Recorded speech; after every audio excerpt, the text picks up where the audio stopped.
బాలయ్య బోయపాటి శ్రీను వీళ్ళిద్దరి కాంబినేషన్ అనేది మాస్ ప్రియులకు ఓ ఫుల్ మీల్స్ లాంటిది. ఓరమ్మ సినిమాలకు వీళ్ళిద్దరి సినిమాలే కేర్ ఆఫ్ అడ్రస్. బాలయ్య వేరే దర్శకులతో తీసినా, బోయపాటి వేరే హీరోలతో సినిమాలు తీసినా సరే, బాలయ్యతో బోయపాటి కాంబినేషన్కి వచ్చే మజా వేరే ఏ ఇతర సినిమాలకు రానే రాదు. ఆడియన్స్ నుంచి కూడా వీళ్ళిద్దరి కాంబినేషన్కే ఫుల్ క్రేజ్ ఉంటుంది. నిజానికి బోయపాటి అంటేనే అతికి పరాకాష్ట. తెర మీద ఏడుపు కొట్టు పాత్రలు ఎన్నో కనిపిస్తూ ఉంటాయి. కొన్ని సినిమాల్లో అయితే హీరోయిన్లను అదే పనిగా ఏడిపిస్తూనే ఉంటాడు. అదేంటో బోయపాటికి అదో సరదా. కొప్పలు తెప్పలుగా విలన్ల గ్యాంగ్ వస్తూనే ఉంటుంది. వాళ్ళందరినీ హీరో తెగ నరుకుతూ ఉండాలి. ఒకరు పోతే మరొకరు అంటూ ఒకరికి ముగ్గురు నలుగురు విలన్లు ఉంటారు. ఒక్కో ఫైట్కు ఒక్కొక్క విలన్ చెప్పున లేచిపోతుంటారు. హీరో ఫ్యామిలీ కూడా ఎప్పుడూ నిండు కుండలా ఉంటుంది. అవ్వ, తాత, అన్నయ్యలు, అక్కయ్యలు, వాళ్ళ పిల్లలు, మనవళ్ళు, మనవరాళ్ళు, ఇంట్లో పనివాళ్ళు, ఇలా చెప్పుకుంటూ పోతే సకుటుంబ సపరివార సమేతం అనే పదానికి అసలు సిసలు అర్థం హీరో గారి ఫ్యామిలీయే అనిపించేలా తెర మీద గుంపులు గుంపులుగా కనిపిస్తూనే ఉంటారు. బోయపాటి సినిమాల్లో హీరోలకు లంకంత కొంప ఉంటుంది. ఆ ఇంట్లో జనాలంతా ఎప్పుడు కళకళలాడుతూ నిండుగా తిరుగుతూనే ఉంటారు. బోయపాటి సినిమాల్లోని హీరోలకు పంచ్ పవర్ ఎక్కువ, కోపం పాళ్ళు కూడా కాస్త ఎక్కువే. ఎంతమందినైనా సరే, చివరకు పక్క దేశపు ఆర్మీనైనా సరే ఒంటి చేత్తో మట్టి కరిపించగల సత్తా బోయపాటి సినిమాల్లోని హీరోలకు ఉంటుంది. కత్తులతో నరికితే తలలు ఎగిరిపోతూ ఉంటాయి. ఒక్క దెబ్బకు 10-15 మంది విలన్లు గాల్లోకి లేచిపోతుంటారు. అదే పనిగా దుమ్ము గాల్లోకి ఎగురుతూ ఉంటుంది. టన్నుల కొద్దీ పసుపు కుంకుమను కూడా బోయపాటి తెగ వాడేస్తూ ఉంటాడు. ఇలా చెప్పుకుంటూ పోతే బోయపాటి సినిమాల్లో కనిపించే ట్రోలింగ్ మెటీరియల్ అంతా ఇంత కాదు. అయితే ఇతర హీరోలతో సినిమాలు తీస్తే ట్రోల్ అయ్యే సీన్లే బాలయ్యతో తీస్తే మాత్రం మాస్ ప్రియులను అట్రాక్ట్ చేస్తాయి. అది బాలయ్యతో బోయపాటి సినిమాను తీస్తే ఇలాగే తీయాలి, ఇలాంటి సీన్లే తీయాలంటూ కామెంట్లు కూడా వస్తూ ఉంటాయి. ఆ మ్యాజిక్ ఏంటన్నది బాలయ్య బోయపాటిలకే తెలియాలి. తెలుగు సినీ ఇండస్ట్రీలోని మాస్ ప్రియులకు వీళ్ళిద్దరి కాంబినేషన్ అనేది ఓ పాఠం వంటిది. ఒకటికి 4 సినిమాలు తీసినా ఒకదానికి మించి మరొకటి హిట్ అవుతూనే ఉన్నాయి. కానీ ఒక్కటి కూడా ఇంతవరకు ఫ్లాప్ కానే కాలేదు. అయితే ఈ సినిమాలు హిట్ అవుతూ కలెక్షన్ల పరంగా రికార్డులు క్రియేట్ చేస్తుండడం అన్నది ఓ అంశమైతే, వీళ్ళిద్దరి కాంబినేషన్లో వచ్చే సినిమాల వల్లే వీళ్ళిద్దరి కెరీర్ కూడా మారుతూ వస్తుంది. ఓ రకంగా చెప్పుకోవాలంటే బాలయ్య బోయపాటి గార్ల సినీ తలరాతలను వీళ్ల సినిమాలే మార్చేస్తూ ఉన్నాయి. వీళ్ళిద్దరిలో ఎవరో ఒకరు డౌన్ఫాల్లో ఉన్నప్పుడల్లా అనుకోకుండానే కలిసి సినిమాలను తీస్తున్నారు. బ్లాక్ బస్టర్ హిట్ను కొడుతున్నారు. తద్వారా వాళ్ళ కెరీర్ ఫుల్ స్వింగ్లోకి వెళ్తోంది. తీసింది 4 సినిమాలే అయినప్పటికీ 15 ఏళ్లుగా వీళ్ళిద్దరి తలరాతలను, వీళ్ళిద్దరి కాంబినేషన్లోనే వచ్చిన సినిమాల వల్ల ఎలా మారిపోయాయన్నది చూస్తే అంతా విస్తుపోవటం ఖాయం. నందమూరి బాలకృష్ణ గారి సినీ కెరీర్ గురించే మొదటగా మాట్లాడుకుందాం. 2001 సంవత్సరంలో నరసింహనాయుడు అనే సినిమా వచ్చింది. తెలుగు సినీ ఇండస్ట్రీ రికార్డులను ఆ సినిమా తిరగరాసింది. ఆ తర్వాత నుంచి 10 ఏళ్ల పాటు ఆయన కెరీర్ అంతా ఓ బ్లాక్ మార్క్. చెన్నకేశవరెడ్డి, లక్ష్మీ నరసింహ వంటి సినిమాలు యావరేజ్గా నిలిచినప్పటికీ అవేమీ కూడా ఆయన ఇమేజ్ను కాపాడలేకపోయాయి. యువరత్న, పల్నాటి బ్రహ్మనాయుడు, విజేంద్ర వర్మ, అల్లరి పిడుగు, వీరభద్ర, మహారథి, ఒక్క మగాడు, పాండురంగడు, మిత్రుడు అంటూ ఆయన కెరీర్లో వరస్ట్ సినిమాలు వరుసగా వచ్చి పడుతూనే ఉన్నాయి. బాలయ్య అభిమానుల సహనానికి పరీక్ష పెడుతూనే ఉన్నాయి. సరిగ్గా బోయపాటి అప్పుడు దిగాడు. 2010 సంవత్సరంలో సింహ అనే పేరుతో బాలయ్యతో ఓ సినిమాను తీశాడు. అప్పటి వరకు బాలయ్యను ఎవరో చూపించిన విధంగా చూపించి మరీ ఇండస్ట్రీ సైతం నివ్వెరపోయేలా బ్లాక్ బస్టర్ విజయాన్ని సాధించాడు. సింహ సినిమా వల్ల బోయపాటికి సినీ ఇండస్ట్రీలో ఎంత పేరైతే వచ్చిందన్నది పక్కన పెడితే, బాలయ్య సినీ కెరీర్కి మాత్రం ఆ సినిమా బాగా పనికొచ్చింది. సింహ సినిమా విజయం తర్వాత రెట్టించిన విజయంతో కొత్త ప్రయోగాలకు బాలయ్య రెడీ అయిపోయాడు.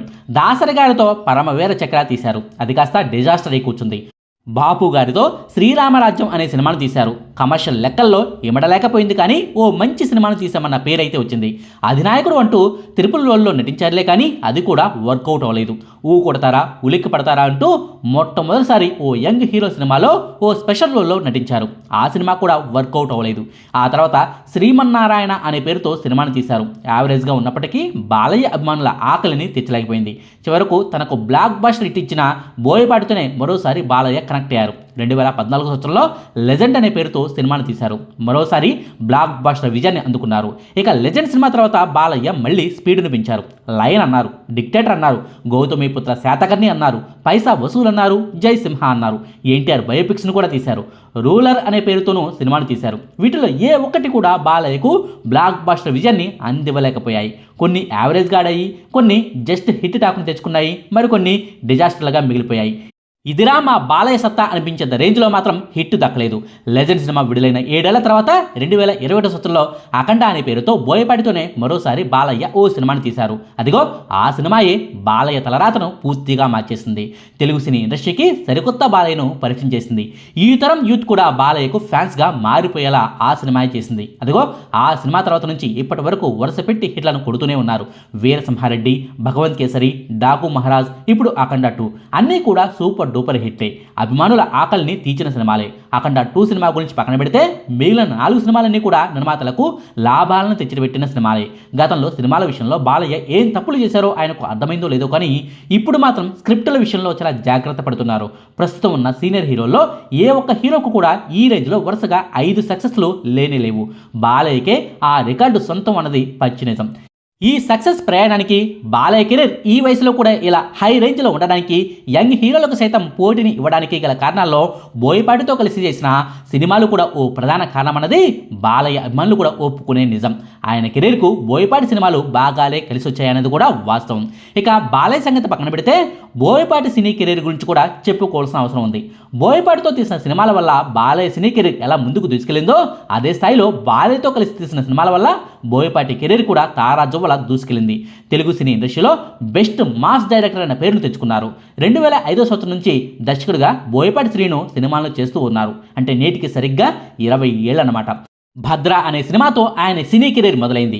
రవితేజ గారితో తీసిన మొదటి సినిమాయే మంచి విజయాన్ని అందుకుంది. ఆ తర్వాత 2007లో వెంకటేష్ గారితో తులసి అనే సినిమాను తీశారు. అది కూడా కమర్షియల్గా బాగానే సక్సెస్ అయింది. ఆ తర్వాత 2010లో బాలయ్యతో సింహ సినిమాని తీస్తే అది కాస్త బ్లాక్ బస్టర్ హిట్ అయి కూర్చుంది. నిజానికి సింహ సినిమా తర్వాతే టోటల్ సినీ ఇండస్ట్రీ అంతా బోయపాటి శ్రీను వైపు చూసింది. బోయపాటికి ఓ గుర్తింపు కూడా లభించింది సింహ సినిమా వల్లే. ఆ తర్వాత 2012 సంవత్సరంలో జూనియర్ ఎన్టీఆర్తో దమ్ము అనే సినిమాను తీశారులే కానీ భారీ డిజాస్టర్గా మిగిలిపోయింది. దమ్ము సినిమా ఎఫెక్ట్ వల్ల ఒకనొక తరుణంలో అయితే సినిమా ఛాన్సులే బోయపాటికి రాకుండా పోయాయి.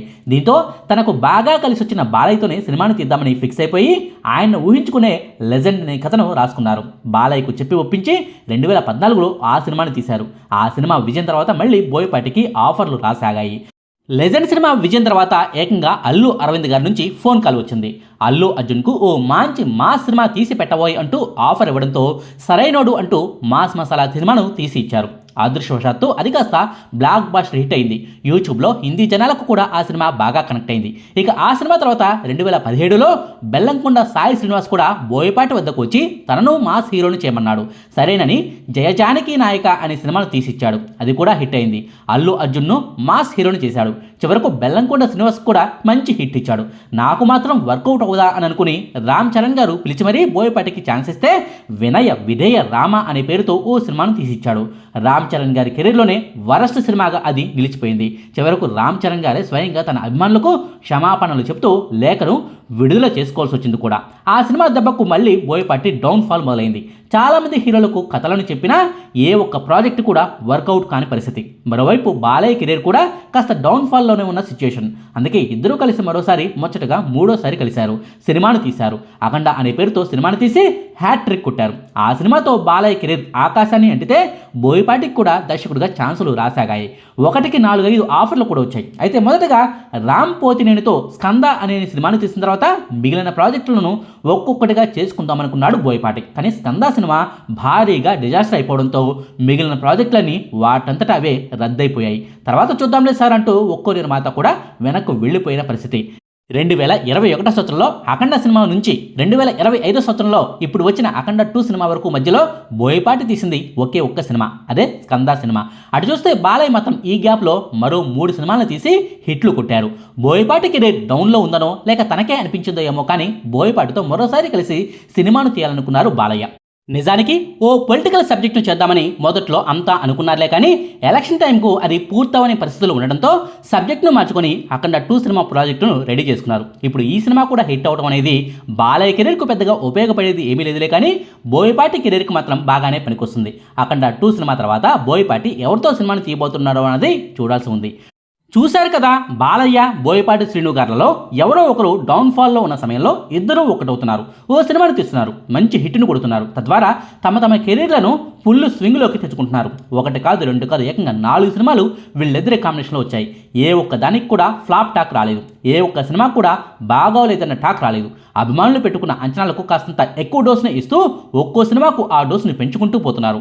సింహ, లెజెండ్, అఖండ 2 అంటూ వరుసగా హిట్ మీద హిట్ను కొడుతున్న వీళ్ళిద్దరి కాంబినేషన్లో ఇంకెన్ని సినిమాలు వస్తాయో, ఇంకెన్ని మాస్ వండర్స్ను క్రియేట్ చేస్తారో అనేది చూడాల్సి ఉంది. ఇదండి బాలయ్య, బోయపాటి శ్రీను కాంబినేషన్ వల్ల వీళ్ళిద్దరూ ఎలా లాభపడ్డారు, వీళ్ళ సినిమాలు వీళ్ళకే ఎలా ఉపయోగపడ్డాయి అన్న దానికి సంబంధించిన సమాచారం. మీకు ఈ వీడియో నచ్చితే లైక్ చేయండి, షేర్ చేయండి.